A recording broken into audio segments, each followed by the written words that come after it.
Желающих сдать кровь в середине дня набралось около 2 десятков. Это депутаты горсоветов, райсоветов Назрани и Назранского района, активисты Единой России. Каждого участника акции регистрировали, проверяли состояние здоровья, определяли группу крови, измеряли пульс и только после этого отправляли сдавать кровь. Акция благотворительная. Дать кровь примерно даже с медицинской точки зрения это и полезно для здоровья, определяющий примерно продукты, больной, не больной.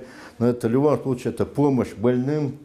Это, я думаю, очень нужная акция. Я считаю, что это такая благородная миссия. Миссия направлена на то, чтобы помочь остро нуждающимся в крови. Вот. И я думаю, что она примет такой широкий масштаб. Целью акции стала популяризация донорства в Ингушетии. Эта традиционная акция проводится единороссами несколько раз в год.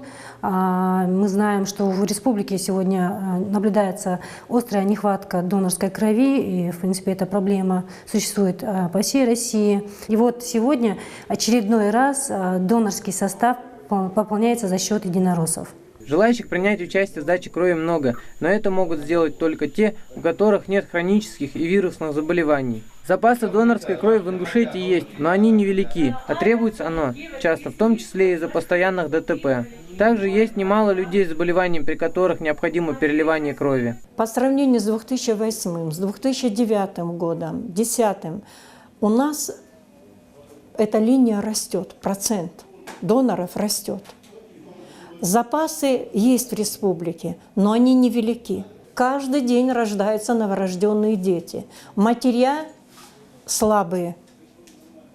Естественно, нужна кровь и ребенку, и матери. А для этого должны быть запасы.